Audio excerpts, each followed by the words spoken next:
What is up, everyone? We're back. Hold up, what's going on here? We got the music blasting out here. What's up, Same thing guys? happened to me. Yeah, I had YouTube on. I see what's going on. Yeah. All right. So we're live. We're back with episode 4 of the Algorithm.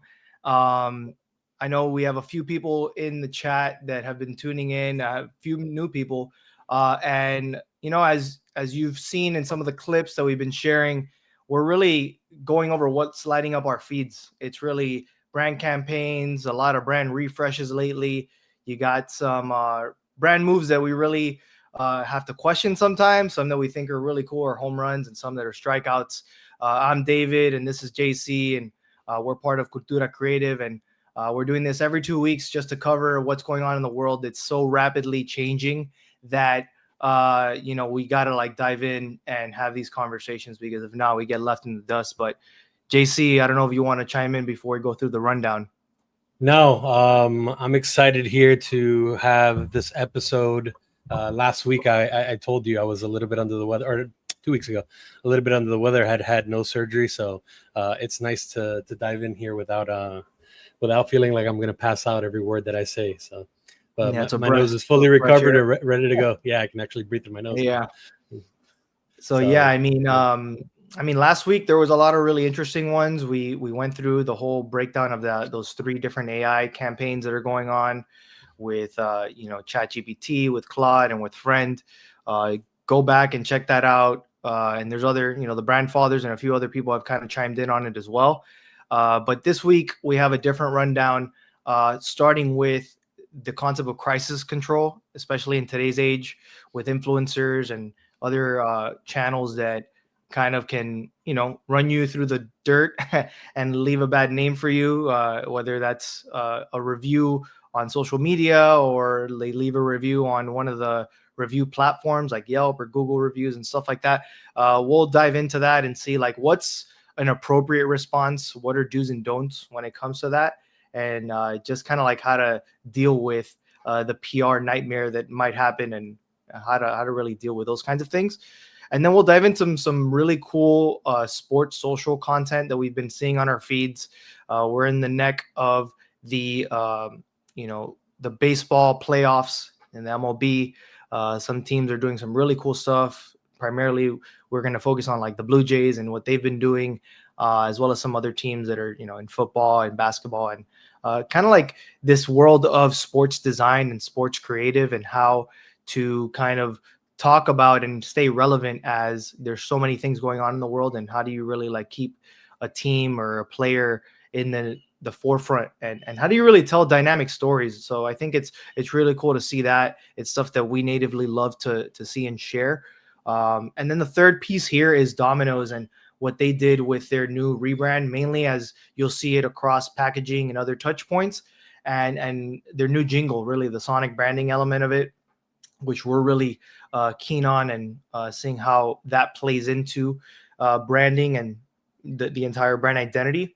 And then we'll wrap up with the concept of hooks, how important it is in today's world, and really, it for social and digital, but how hooks can be something that can span across different channels and different touch points. And then we'll wrap up with an open floor. Any questions you guys have, feel free to throw them into the chat. And JC, I don't know if you have anything else before we start going down the line. No, selfishly, I'm just excited to get into the sports. Always looking for an excuse to dive into sports. So just pumped to get into that. For sure. All right, let's start with the crisis control. This is a post by Ashwin, one of the brand fathers. He broke down this controversy that's been going on, as well as others. Let us know if you hear the audio, just to make sure that everyone's on the same page. So chime in on the chat, but let's play this. It's not sure why it's not playing here, but do a little refresh here, guys. See if it plays up. All right.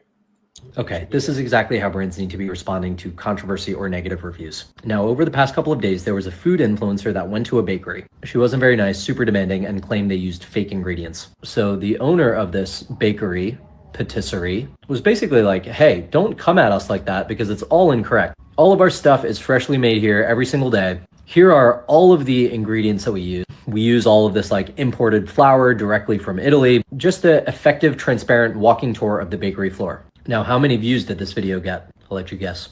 60 million. It is lo-fi. It is not high production. It is the owner of the bakery just coming to set the record straight. This is exactly what PR and damage control looks like for the modern company. You may remember the infamous video of someone ordering mac and cheese from California Pizza Kitchen, only getting cheese. California Pizza Kitchen, they leaned into it. The chef was like, yeah, our mistake. Let me teach everyone how to make mac and cheese. 14 million views on that. There was a Vital Farms controversy that you may remember. I don't know why I have all these controversies just stored in my memory. People are like, oh, we're suing them. They're not organic. Vital Farms is like, nah, like here are our hens. Here is our farms. You can come watch these hens wherever you want, and had many millions of views. So don't fear the negative review or the negative social post. Take it in your own hands. Show us transparently what's going on at your company. Most importantly, don't get some crisis communications person to write a script. Yeah. So I think it's a really interesting aspect of PR as we know it today. I have a lot of thoughts about the state of PR and really what that entails in today's day and age. But JC, do you have any thoughts on this before I jump in? No, look, I think, this is well played, by the bakery. I think this is exactly how you respond to Ashwin's point. I think this is exactly how you respond in this day and age to an influencer coming in and trying to, knock on your bakery for whatever, reason. I'm not, I mess around that, that I hate the word influencer because I kind of do, and not because of the work that they do or don't do. It's more of just like the hype that's been given to that category in general. Influencers has been around forever. It's just a different way of influencing now. It's more accessible for somebody to become an influencer than it was, in the 50s and 60s when you had Lucy and Elvis and etc. being like the sole influencers in the world. Now everybody, to a certain extent, you could become a micro influencer, a macro influencer, or whatever the case may be. But I also think within that, like, there are negatives, and this is one of them, right? You can have a rogue influencer coming to your bakery or storefront or whatever the case may be, and because maybe you rub off wrong on them or they had a bad experience that day, whatever the case may be, they have the power to be able to take you down. And that sucks for a lot of small businesses. And I think that this was incredibly well played.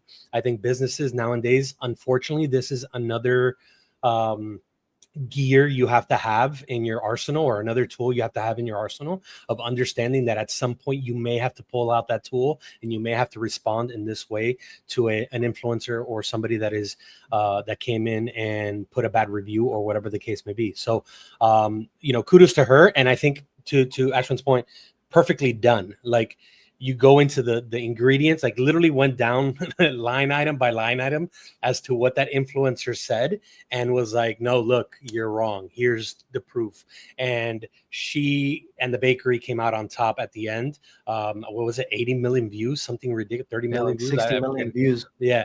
Like, kudos to her. That's unbelievable. I love it for her. And yes, this is another example of crisis aversion that brands need to have, no matter at what point you are at as a brand, no matter what scale you're at, you have to have some sort of this in your playbook because it can happen to anybody, literally anybody, and it could take you down overnight. So on the other hand, to give up, not to be super negative about influencers, they've done the opposite. And there's been influencers I've seen. I follow a lot of food bloggers and a lot of food influencers that have gone into an establishment and literally changed their business overnight just by being there and just by putting a good review. So I think, like, in general, kind of like notes for me is brands and brands that we tackle or that are just out there. You need to have this in your playbook. You need to be aware of this, and you need to make sure that you at least talk about some sort of pushback if this were to happen to you. And then be influencers, just be aware of your influence and understand that these are businesses, these are hardworking small business owners, and your words do matter. And something could be super positive for a business, but also could take down a business. And I don't think anybody is sitting here saying that you want to take down a business, maybe give a bad review or whatever the case may be from something that may have happened. But I don't think anybody wants to take down a business. So kudos to her. Great response. Yeah. And I mean, it's the undeniable fact is that influencers aren't going anywhere. They're part of today's communication and media landscape. The old playbook was you go to your PR department or your PR team and they go to legal and then they draft a statement and they come out. And if you're taking a week to respond to this, you're too late at this point.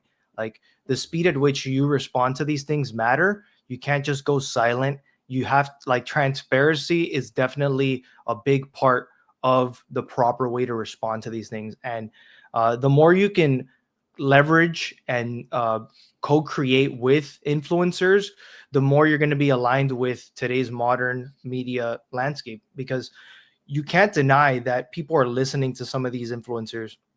You can't deny that they exist and they have a certain following, but the reality is that you can also now go direct, right? And that's what these brands did. Instead of waiting to do something grand or draft a whole statement, like they'll go behind the scenes and they do these lo-fi videos that actually feel raw, feel authentic, and feel like you're directly speaking to people who work at the front lines. And that is powerful. I think that that is the ultimate way to build brand reputation. That's the way that people can find trust at a speed that they're like, damn, okay, these people know what they're doing. They're not bullshitting me. And I actually feel like I learned a little bit more about them. So, and I think to take a step back and what I was talking about when it comes to PR has changed so much because of this.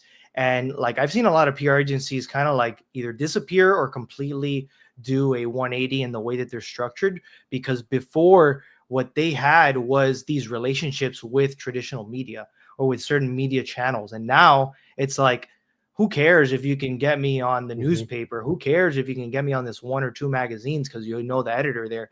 Like, you need to know who are the influencers or who are the publications at the micro level that actually speak to the people that are your target audience or your customer base. So PR has rapidly changed into a whole different animal.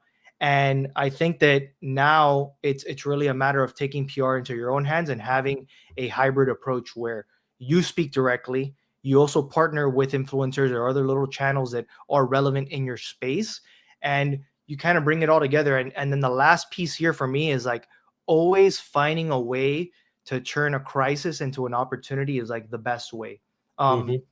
This one book that I read a while ago called Unselling by Scott Stratton. It starts with like the best story of like how to handle a situation that could be negative, right? They went on a vacation to the Ritz-Carlton with their son. And when they left, they realized that they left the kids' toy animal, like the little plush toy there. And so they called and they wanted to make sure that it was still there and if they could pick it up or they could get it shipped to them. So honestly, the Ritz-Carlton, all they had to do was just box it up and send it out. But instead, what they did was they went around the entire property and they started taking photos of the toy animal doing different things. He's at the pool, really cool. He's at the spa, he's eating lunch. And because that's the story that they told their kid, like, oh, he's just on vacation, he'll be back. And so they ran with it. And obviously the author's like, well, now even if it's more expensive, like they have a customer for life because they decided to take that opportunity. And instead of just, hone it in and just say, we'll just ship it back to you, like take those extra moments to do something that's memorable and that they know their child is going to actually, remember, and then they're going to remember. So. Yeah, no, I agree. And that sounds about right for the Ritz-Carlton. They're known for that. Their customer service is off the charts. But yeah, just to kind of like wrap it up here, man, you're right. Brands need to be aware of this. 75% of brands right now use some sort of influencer marketing. That's a huge percentage. and 40% of those have faced some sort of influencer related issues or reputation crisis. So, we just saw in the news the way that Cracker Barrel went through a huge issue and a huge brand kind of black eye, and were able to recoup very quickly, and really, like, in my estimation, have done an incredible job of using that negative publicity and turning that around, and really helping spearhead their brand into the new era. So brands need to be aware of it. I think, like, again, just to kind of like put a bow on this, great job by the bakery. Kudos to them, and I'm excited for them, because I think, like, to your point, brands need to have that connection and that direct connection to their consumer. They can't be going through an influencer. That needs to be just kind of like excess marketing, or just auxiliary marketing that you're doing. But you always, as a brand, need to have that connection and that communication with your consumer and with your client. And I think they did a great job with this. So kudos to them. For sure. All right. So jumping into the next topic is really what we've been seeing on our feeds when it comes to sports and Jays. The overall way that they communicate online. Sometimes it's with video, other times it's with graphics like this, which we really find compelling. Like, as some of you who follow baseball, you know that the Blue Jays and the Mariners are in a battle to see who can make it to the World Series.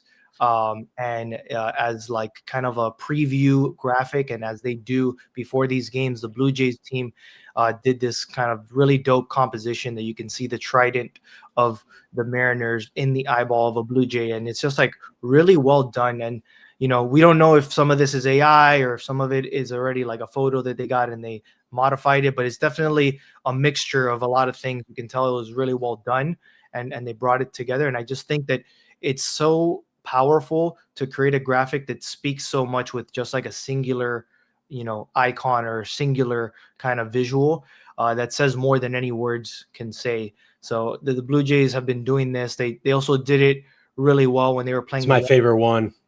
This was fantastic. Like, for those that aren't baseball fans or know this reference, it's really, they're picking at the pinstripes of the Yankees, which they're notoriously known for their pinstripe uniforms. And just it's such a really good insider reference that those who are like hardcore baseball fans see it, and at a glance they're like, yeah, that's cool.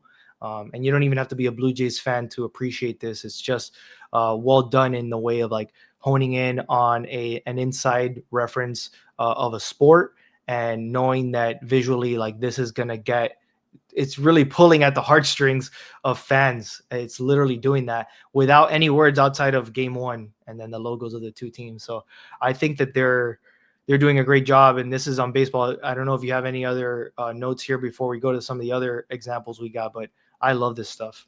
Now, just specifically this one, we thought, when I sent it to you or you sent it to me, I forgot what one of us said. If you know, and that's exactly what it is. It's hitting on that. And funny enough, I went into the comments because my wife now has me going into all the comments of everybody that puts things on Instagram, because the comments is where it's at. And there was a lot of Yankees fans, man. There was a lot of Yankees fans actually like positively talking about this. And I agree. Like, I think that it's just so well done. It's classy.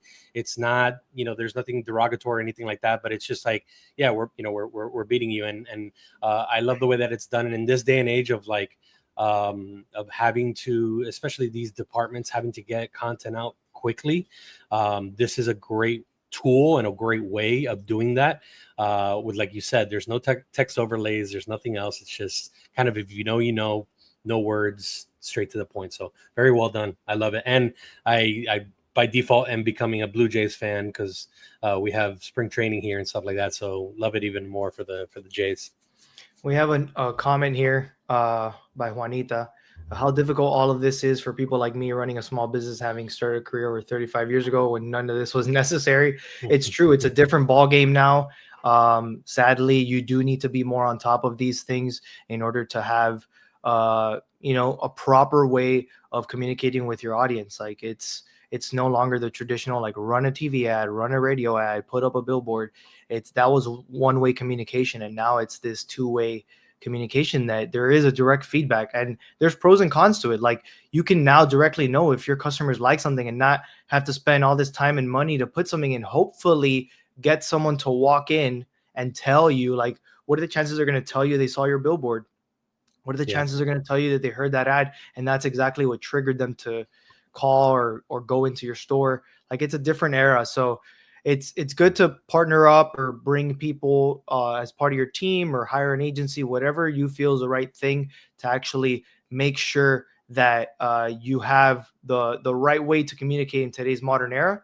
And so that's the reality of it. And look, these sports teams, like specifically on sports media now, like, they've built out their creative teams in-house because they need to have that speed.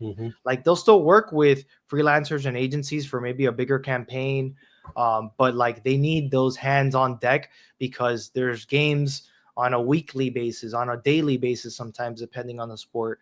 And then there's communications intra game. Like, what's the score at the end of the first quarter, the halftime, the recap, all these things. So it is a different world, specifically in sports. And like, another local team in Florida that's doing really interesting things and honing in on their kind of design and aesthetic is the Jaguars.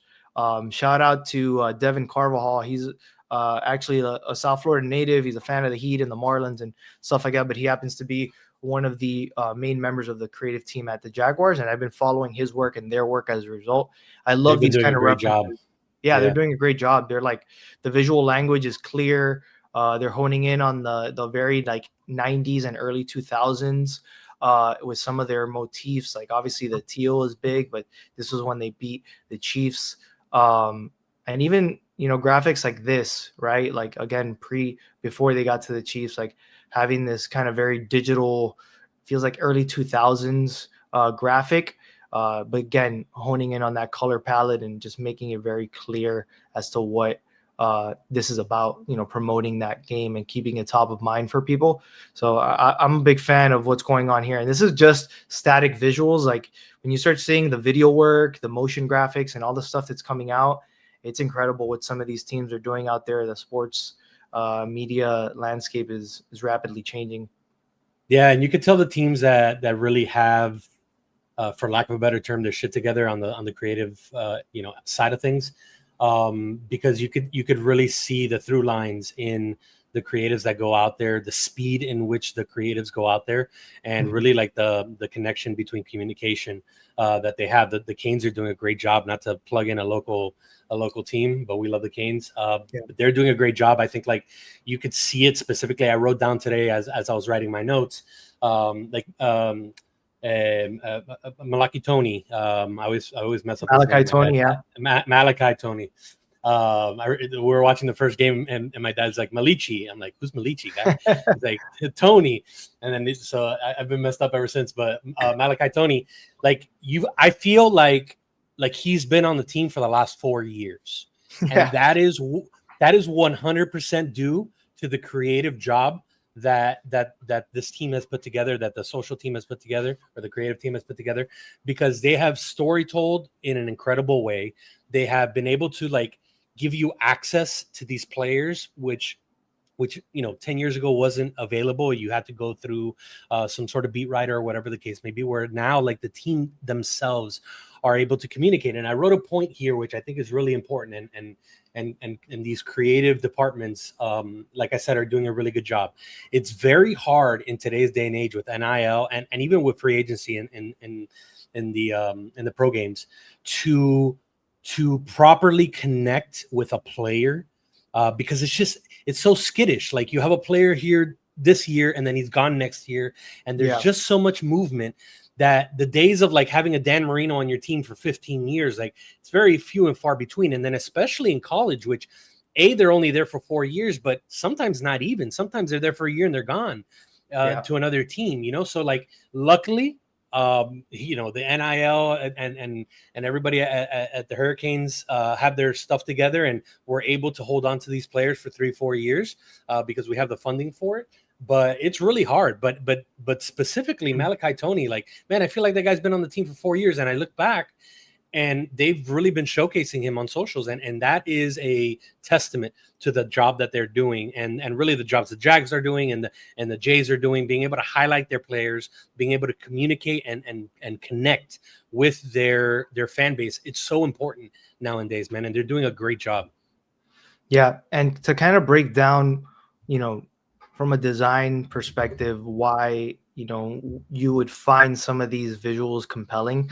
Uh, it's really about layering. Like it's no longer just about, like, you can go the simplicity of what the Blue Jays did, but they also layer in other things, that like the blue tone and the little fade effect and the vignette and other things that kind of like hone in on it to wrap it all together, and it doesn't feel like it's all different things that don't coincide with each other. Here, the layering, the collaging, the way that you see like the ball breaking the frame, and just having that depth that you can see, like here, as you go down, like having things that break the frame is very important in today's kind of like visual landscape. And you're trying to get someone to stop on a feed or to keep scrolling through a carousel post. And these are great ways to really do that, because you have this dynamic composition of having all these elements that are like in the foreground and the background, and it makes you look around and start, and then you have things like here, like the hand that's peeking out, like, oh, what's happening in the next frame? So these are ways that if you really want to stay engaged and you want to take people through a journey and showcase, like, this is what happened over a series of a game or two games, like, it's really a dynamic way to do it. And obviously sports has that energy and that entertainment factor. If you're in another industry, you obviously have to get creative with how you do this, but there are ways, like, you can take these lessons of how you make a composition, a collage, any kind of like way to package content together to really keep people engaged and showcase things in a dynamic way. Like if you hand the same assets to 5 different creators, whether they're designers or artists or videographers, like they're going to come back with 5 different things, and some are going to be great, some are going to be okay, some not so great. But that's the beauty of creativity, that you're going to get different takes and you're going to get different angles. And someone could take a subject matter that's not that exciting and somehow make it exciting. That's the challenge. And so sports has it inherently that you're watching this and it's a time bound thing. What's going to happen? Who's going to win the game when the shot clock or when the game hits 0, right? But you need to learn from these kind of examples of what do they do right and how do you extract that and put that into your business. And we're constantly taking inspiration from things like sports because we grew up on it and we love it. And, it's something that can definitely be applied to other sectors. But I don't know if you have any other notes here before we go down to some of the other items. No. I think to your point, we're going to talk about it later, but visual hooks. You were speaking about that and how to capture people, but also like in different industries, you can replicate this so easily.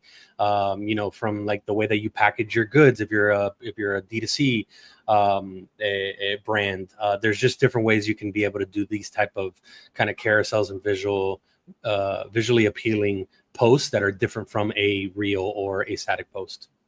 Yeah. And, unapologetic plug to us and my channel, Courtside Creatives.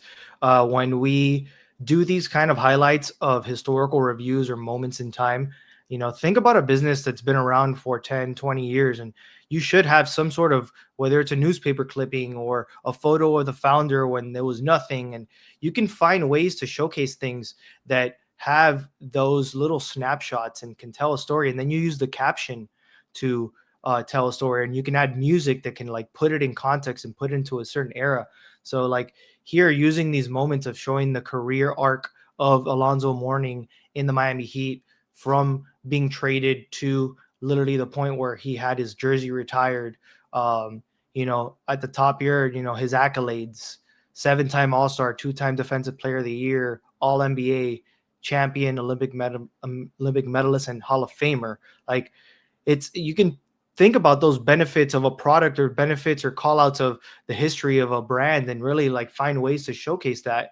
And these are the kinds of things that we love doing because it's mashing it all together and, taking history and also bringing it into the modern world and presenting it in a modern format that still has, this makes you feel like this is an old collage book, right? Like, so these are the kinds of things that we love doing. And even if you're telling a story like Combat Coffee does, when, you know, the UFC was went from nothing to being a $7.7 billion industry, like this is a great way to showcase carousel style. You know, if you're not doing videos, like carousels are a great way to go step by step and show a timeline, show, you know, snapshots and moments in time that really showcase like how you get from point A to point B, or like how you got to where you are now.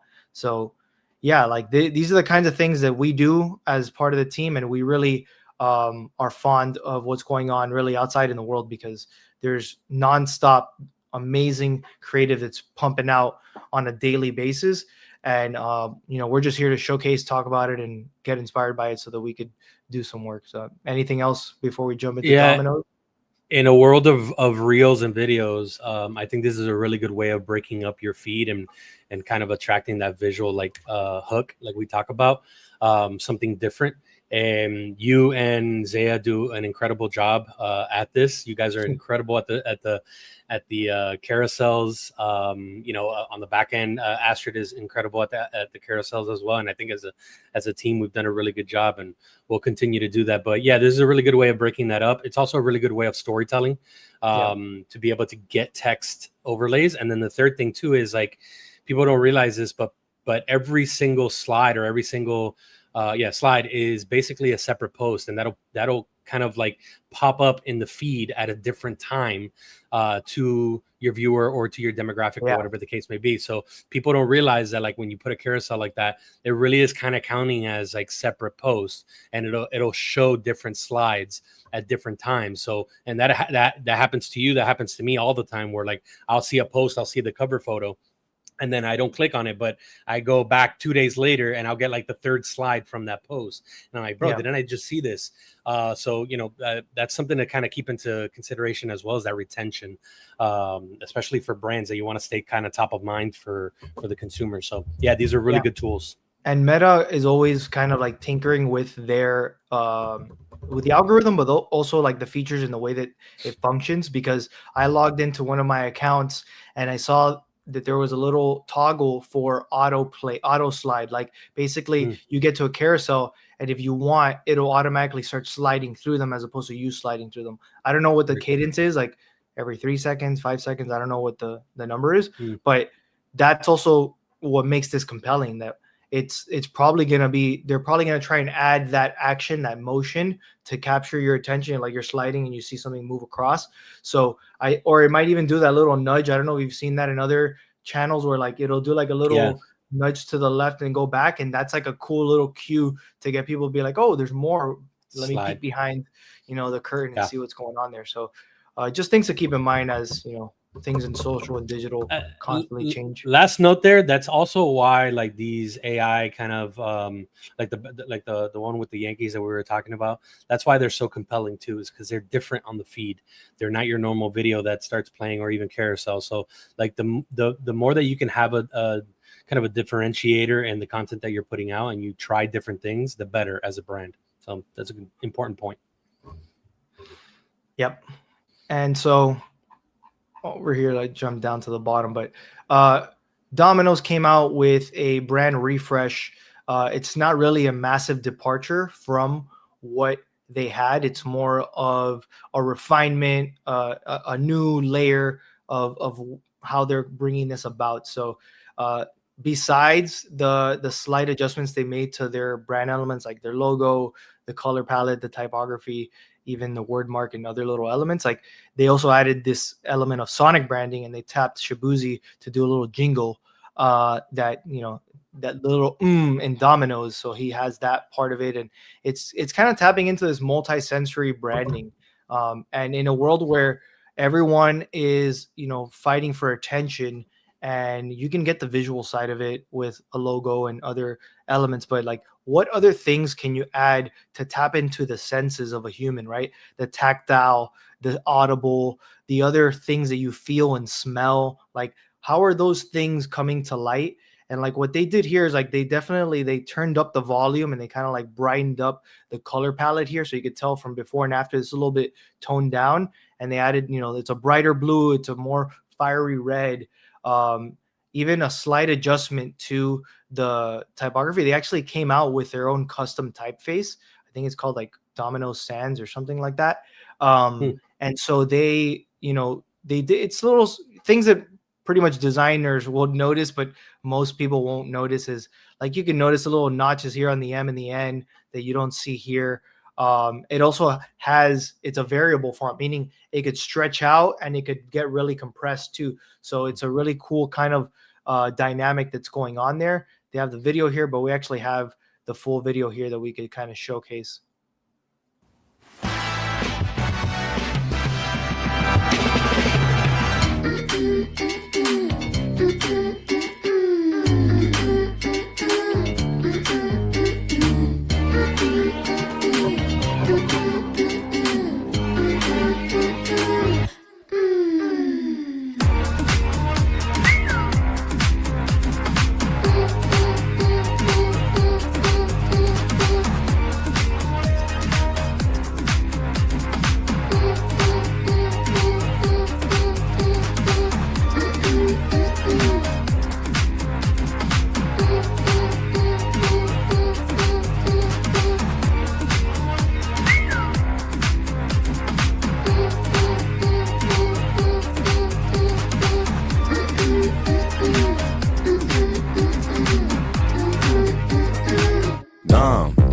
Domino's. I got it, bro. That's it. That's fine. So I think it's really well done, man. I think that they're not straying away from what they have built. They're just finding a way to kind of like turn up the volume, turn up the heat, as they mentioned.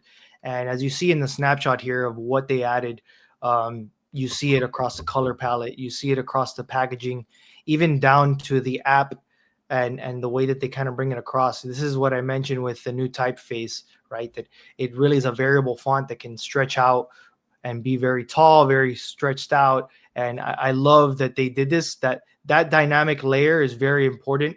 And when you're trying to catch someone's attention, like, you should have the flexibility, the dynamic ability to showcase your text depending on the screen you're on, right? If you have more horizontal space, you maybe want to use something that stretches out like that. Whereas you're on a vertical screen like a phone, you want something that's more tall and compressed so that you can actually maximize the real estate on that. So I think this is a really well done job.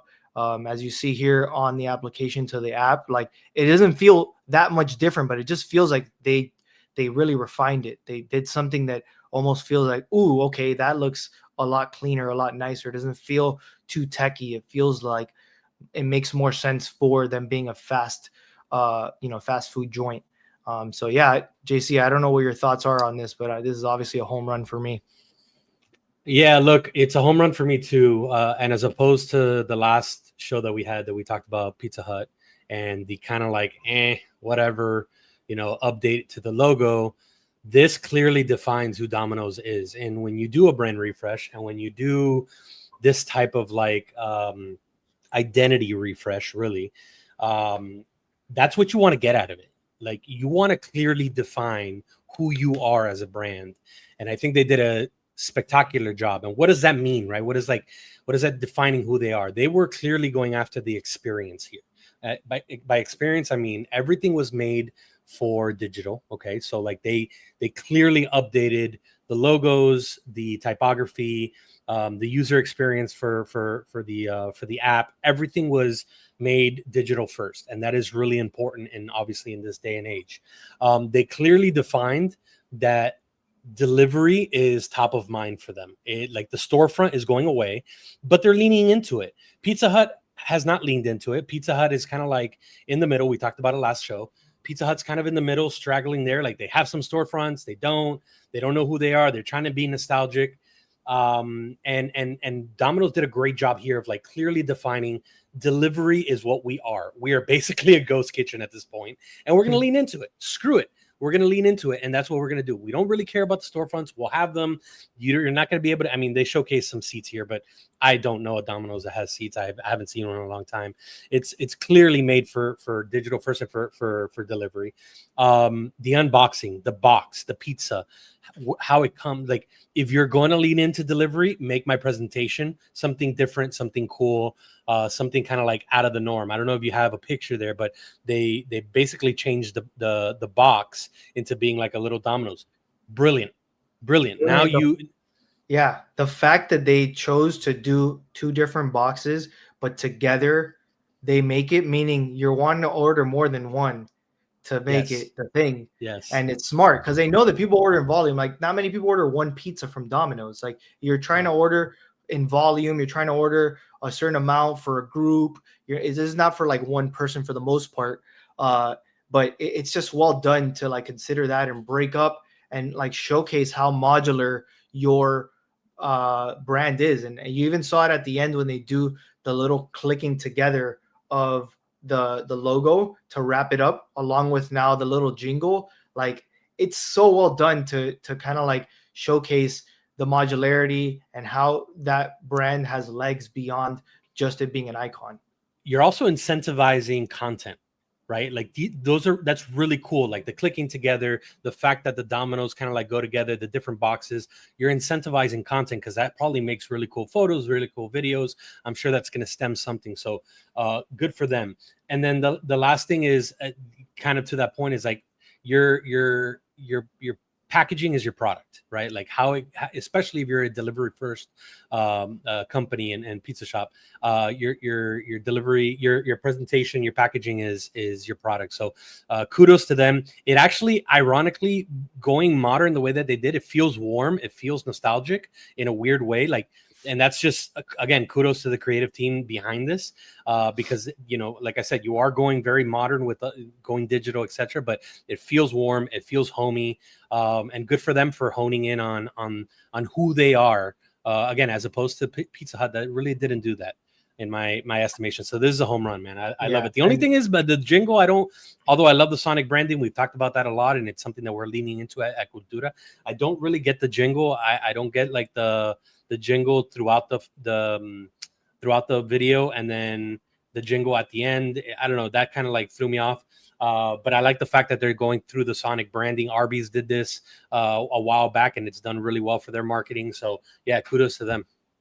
Yeah, I think that jingle, the one in the video, it's more like a brand reveal one. I don't know if that audio is going to be in like a lot of the commercials, but the end cap of the Shibuzi one with the they're just doubling down on the M's, really. Like they have one M in their name, but they're like adding 15 of them. If you notice, there's 3 here, there's a trillion of them in the back. They're showcasing it. So like they want you to like the whole McDonald's, I'm loving it, or that kind of thing is what they're trying to hone in on and make it their own. I think they did a good job. The reason why probably you feel like some of these fonts feel a little bit familiar is because at the core of them, if you were to make them black and white, especially the taller ones, you think of like a masthead on a newspaper, like a headline. Like we go back up to what I did for this, you look at this newspaper and it has that, obviously it has like a drop shadow for some reason, which is terrible. But like this, if it was all caps and no little, small caps versus full caps, that's what it is. And that's the way, because newspapers were vertical and they had to find a way to fit it all in. So that's kind of, it's funny, instead of like paper as the confine, the phone is the confine. And so that's why you need something like this. So it's cyclical, kind of how these design decisions are made and how they make sense sometimes, even though it's a whole different application. Yeah, man. Home run for me, man. I love it. I love it. Sweet. And then jumping into another of the brand fathers, we love covering them here because they're just like killing it. The best. But the concept of hooks, right? We've all heard of them, and they're important for social content. They're important for ads, but it's really about breaking down. And Oren does like a really good job here. Like the first 3 seconds on things like Instagram and TikTok, like it's really when you got to hook them in. If not, they're going to scroll past. And, we've learned and we've seen it firsthand. Like when we do something that misses the hook, that you don't get the same engagement, you don't get the same reach. It just doesn't take off the way that you want it to. So, you can spend as much money as you want on an ad that doesn't have a hook, and you're spending money that's not going to convert the way you want it to, versus one that could be more poorly designed or like edited, but the hook is what gets people in, and then the meat of like the content is enough for them to want to continue going.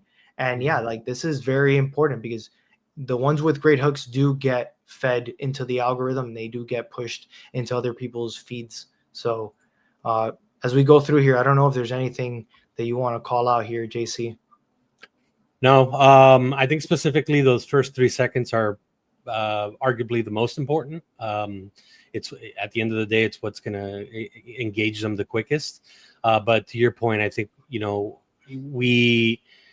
we try to hone in on the quality of the content so much that that I think sometimes like it's forgotten that the architecture of the content needs to be top of mind as well. And it's so important, in all three phases, like you put here visual, sound, and like he put here visual, sound, and text. So it really does matter, as much as we want to kind of like poo-poo it at times, and you want to be so into the content and the creative, but it really does matter, and the architect of the video really does matter. Yeah, and it's funny because like there's obviously if you go down these things, like it shows that you have to tap into 3 different specialties essentially to get someone in through the door, to take that second step. And so you're not just a designer that like, oh, I don't really copyright. Like if you're just doing this alone, you got to be good at these 3 things, or you got to learn how to be good at them, because I can have the dopest visual, but then the copy falls flat or just doesn't have the copy that makes them realize like, oh, well, what is that?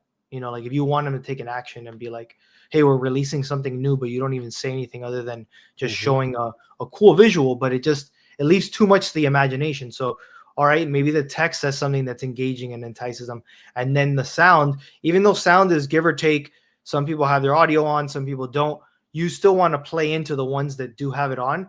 And you have to then kind of score this stuff and find the right song and make sure that it's at the right moment that you want it to play as the thing goes through, whether it's a carousel or a reel. So these are all very important things. And as he breaks down here, there's different angles you could take that could work. You could shock people, you could make them laugh, you could have something that's so visually captivating and you're like, what the hell is that? Let me look.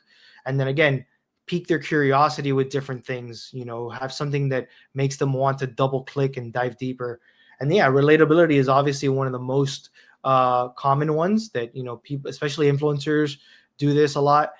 You see that they're going to talk about a relevant point, something that someone else can connect with, so that they could actually get them to continue watching the video or to double tap into that carousel. So and to his point too, this is not just Instagram, this is not just vertical, these are not just shorts, reels, however you want to call it. This is for long format as well. We see it in our YouTube channels. We see it on the digital media side.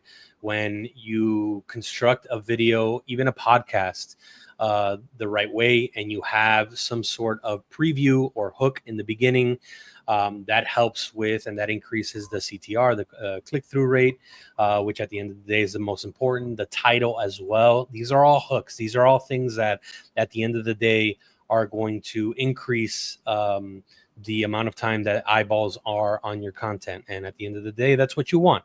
So this is not just for verticals. This is not just for reels. This goes across the board. And this, again, this was a great post. I think I sent this to every single person on our team, every group that we possibly have, because if one of the things that I preach on the content side is definitely this. And I think like we're doing a good job. We'll continue to do a better job. But there is a science to it. There is kind of like a format to it and an architecture to it. And people, you need to lean into it, because at the end of the day, it doesn't matter how good your content is. You can't keep people, or you can't bring people into that content. They're not going to watch it at the end of the day. So. Yeah, it's like what we covered with that the video about the salary negotiation, right? Correct. Like, it's when you repackage something that already exists and you make the hook more powerful, you really amplify it. And it's not that post wasn't good, it's that it needed some juice, it needed some sauce to really like take it off. And that's why you should probably consider, whenever you do any kind of creative, is maybe do a couple versions of it, maybe test out and tease out. And you can do trials. There's A/B testing in some of these platforms, especially from ads. Like that's the no-brainer. But even for organic content, there's ways where you can actually run 2 versions of it and see like, does this one with this caption or this headline work better versus this other version? And then the one that, you know, gets the most engagement takes off, and they continue with that one. So it's just a good practice, and it's not trying to put all your eggs in one basket and hoping that that content is going to succeed off one idea, one hook, or one kind of creative output. So it's very important to, you know, in your brainstorming, in your think tanking sessions, to put on the board a few options that you want to consider, and then decide which ones you want to test out or run with. Yeah. And they're usually very obvious, by the way. When you like replay your video, if it's 30 seconds, 60 seconds, it's usually very obvious where the hook is at. It's something that is going to catch your attention, you know, maybe a little bit provocative, whatever the case may be, but it's something that catches your attention. And that's definitely what you want to be able to bring that person in to view the content. So, yeah. And as you know, a few people have been doing too, there is this concept of also using the looping feature to have your hook at the beginning line up with how you end it, so that it almost feels like when the video starts again, it's seamless, like if it didn't miss a beat. And we've seen some of that. I think Jordan Rogers had one recently too that had that feature to it, and like that's a cool little tactic to attempt, especially if you're doing video, because it makes people be like, wait, what just happened? Did I start a new video, or is this the same video? And it sometimes makes you watch the whole thing over again, which people forget about the impact of repetition and hearing something more than once, because how many times you hear something once and then you forget about it, even though it was funny in that moment. If you don't hear about it again or see it again, a week, 2 weeks, a year goes by, and you're like, you don't even remember what was viral, you know, a moment ago. So it's you should do something that people want to rewatch, that people want to like share and look back on, and have that kind of novelty of like, damn, okay, let me take a look at it again. I saw something there that I didn't really catch the first time around. So, and how incredibly useful for a brand to be able to have that, right? To be able to have that second, third, fourth look on that product. We talked about the same thing with the carousels, you know, being able to be in somebody's feed 2 or 3 times. That's so important. So all these tools matter as you're putting together your social architecture. For sure. And this last phase, we're going to open up the floor. I did find one other thing, but before we get into it, if you guys are in the chat, feel free to drop any questions you might have, any comments, anything you feel like we should cover. Last time someone jumped in and said that the Tank Brewery was doing a rebrand, and we jumped in and we started looking at it live, and we don't mind reviewing things that you might see that you feel are interesting. So feel free to drop it in the comments, and we'll jump into any of those. But this one thing that I noted, which it was a hilarious post, but it's true. It's a gimmick, honestly, that Maxwell House is now Maxwell Apartment. They're doing like a limited run where they're doing this, and it's kind of to be cheeky about the concept of like the economy not being great, about inflation. Like, oh, whereas before the same amount of money would have gotten me the Maxwell House, like now it only can afford me the Maxwell Apartment. So it's a joke, but it almost kind of is deprecating in a way that it's like makes you question them. I don't think that this was that well thought out. I think it should have been an April Fool's joke, not like a random out of nowhere thing. Yeah. So, because to me, nobody's gonna buy Maxwell Apartment. Like it's not funny enough, in my opinion, for you to be like, haha, yeah. Like, and this article was just making fun of the fact like it's because nothing matters anymore, haha. And it talks about things like late stage capitalism and how we're making fun of like some things that are probably more serious than they should be, like inflation and the economy and other things of that sort. So I think brands need to be more wary and be more tactical about the ways that they go about things like this, because I can guarantee you they did a limited run and they will never run this again. Like this is just something that, yeah. Also, like why would you downgrade a product that already feels bottom of the Yeah. barrel? You're already you're like ready. The the worst cheapest. coffee, like you're the cheapest, probably like not the best coffee around. And you're just kind of like self-deprecating on yourself. It's not a well done at all. Yeah. I don't get it, and I don't think that it's going to be well received at all. That's not good. Yeah. If anything, try to expand out. I don't know what brand did that a couple years ago. They came out, it was a coffee brand, and they were man and they came out with it was like 1772 line or something like that. It was like an elevated line. I forgot who that was, and it was actually really nice. It was a really pretty line. But I don't know it wasn't what the brand Lavazza. It was. was like another brand. No, yeah, it was one of these like kind of middle tier, lower tiered brands, coffee brands. But they went up, like they upscaled, and okay, fair enough. But like I don't understand if you're bottom of the barrel that why you would go lower. So I mean, I'm not liking that at all. Yeah, I mean, these are the kind of things that we see that, there's just so much that happens that it's insane. Yeah, JC, I don't know if you have any other thoughts here. I'm going to pull some stuff up, but, feel free if there's anything at the top of your mind that you've seen that even if it's stuff that's coming up that you feel like is exciting or you're looking forward to. Yeah, no, look, I'm looking forward to everything that we're doing internally. I really like, I'm excited for the basketball season, so I'm going to shamelessly plug Courtside Creatives and the work that you're doing. So I am going to push you on showing your work right now, because I really do love that Instagram, and I love the work that you're doing on YouTube and stuff like that. And I love the aesthetics of it. So if you could pull that up, I'd love to. For sure, yeah. I'd love to see that. Let me reshare. I'm gonna find the new screen so that we could kind of share another screen that we got going on here. But yeah, we got a lot going on the Instagram channel, and a lot of content that's rolling out with the season starting next week.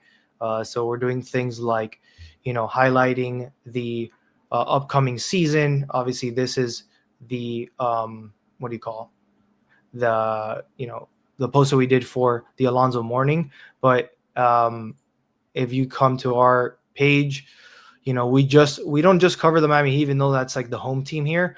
We just did a whole breakdown on, GMs in the front office and, what we see going on in the industry, and kind of like just giving flowers to different, players and professionals and just organizations altogether. I don't have the audio on this one. You guys can go there and watch it if you want. But it's really just showing that we want to be connoisseurs of the sport and highlight all aspects of it. And we're doing everything from graphics and carousels to reels, and just, highlighting these things in a bunch of different ways in the modern era of kind of like how people are consuming sports media. And that's why also we have such a fond liking to these different channels and creators that are doing these things.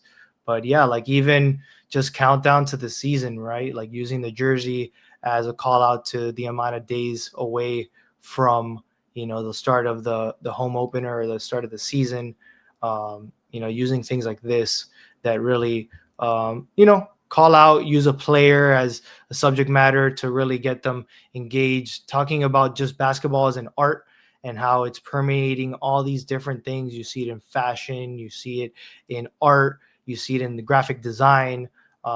These are just, things that we're really keen on. Like there's some amazing video editors and content creators out there that are pushing stuff out that we love saving and showcasing, because like it's incredible the level of detail and the nuance that you'll see even within the videos. So yeah, at a glance, here's kind of like what you'll find. A lot of it Heat focused, but even like we did a lot of draft coverage of different prospects that were, possibly in the running for the Heat.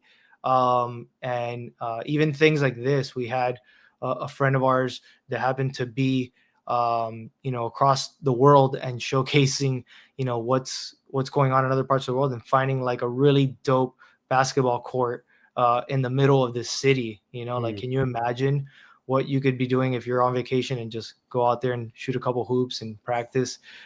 Beautiful scenery and just like really the idea of like hooping anywhere and ball is life.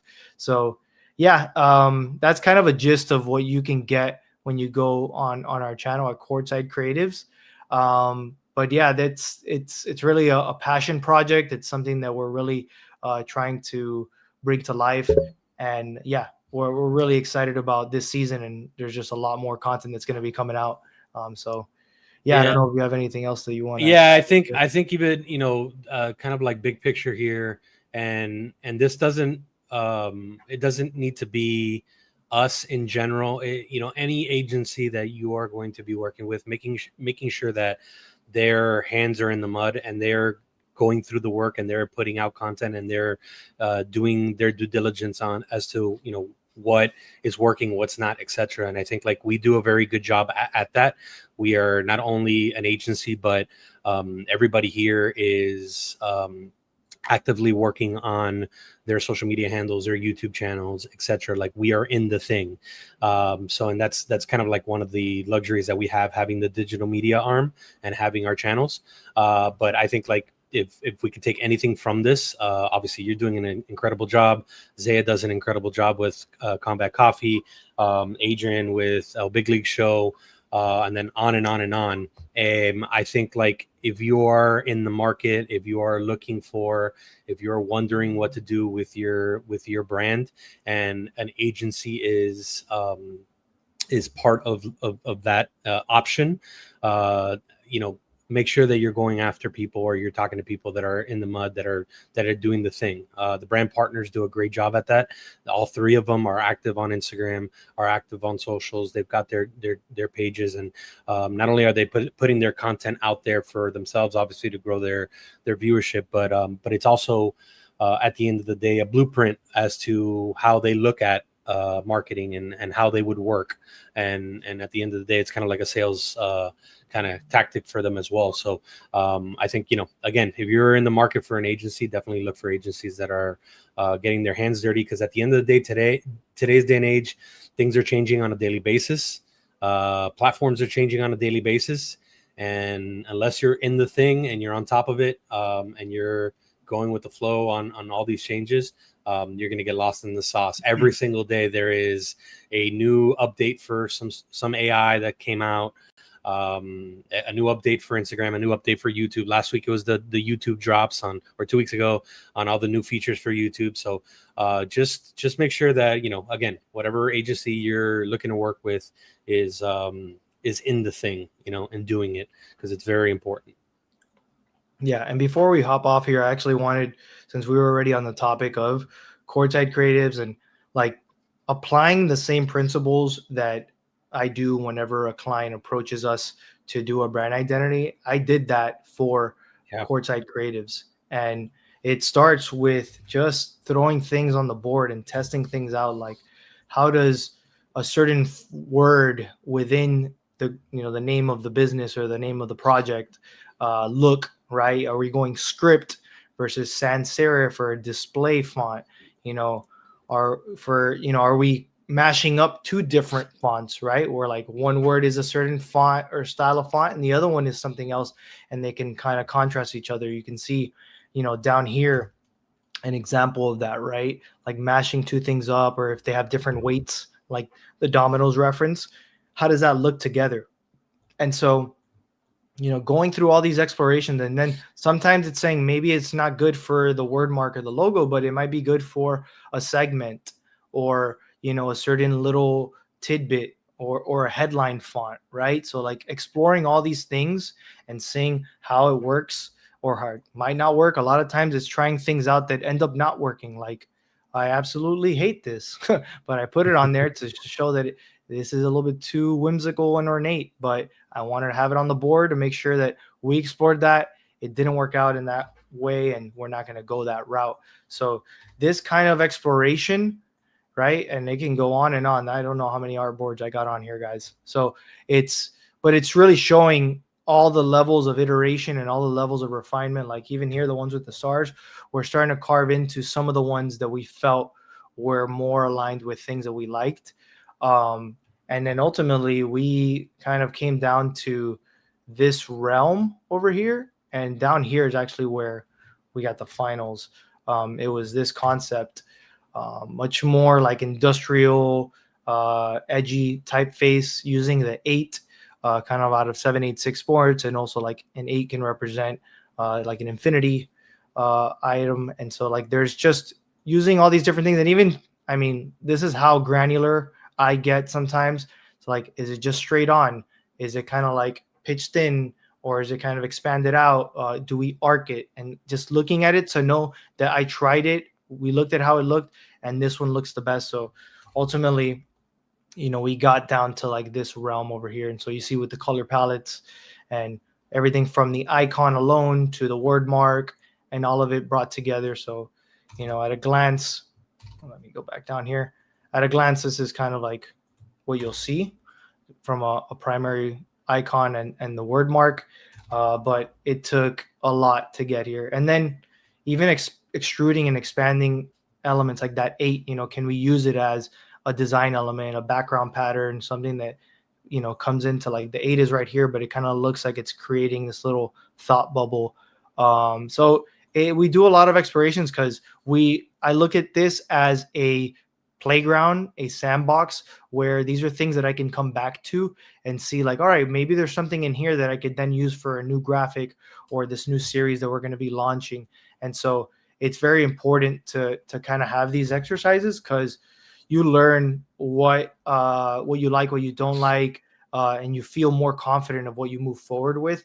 So I just wanted to give people a little bit of a glimpse. Like, I'm going to zoom all the way out so you can see the amount of artboards that exist. And this is just one example that of, you know, how we go about these things. It starts in one spot, and I have sketches that I start with even before this, and it starts going down this rabbit hole, and we explore things that then get abandoned and don't work out. And there's other things that I'm sure there's even things even in this little pocket here of little elements that when we do merch or when we do other little graphics, that they're icons or elements that could exist within those things that live within the brand world that we create. So yeah, without kind of like going any deeper, I think that this is a glimpse into both. This is what we do for clients, and this is what we do for internal projects. Like, this is just what we do.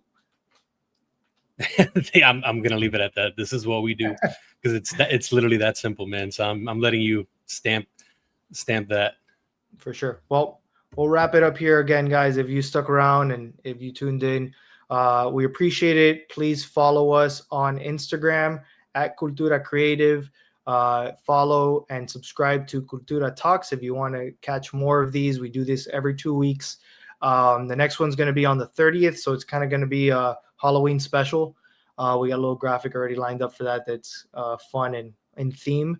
But without further ado, I'm David Verjano, and this is JC Perez, and we'll tune in next time. Appreciate you guys. Peace. Appreciate it.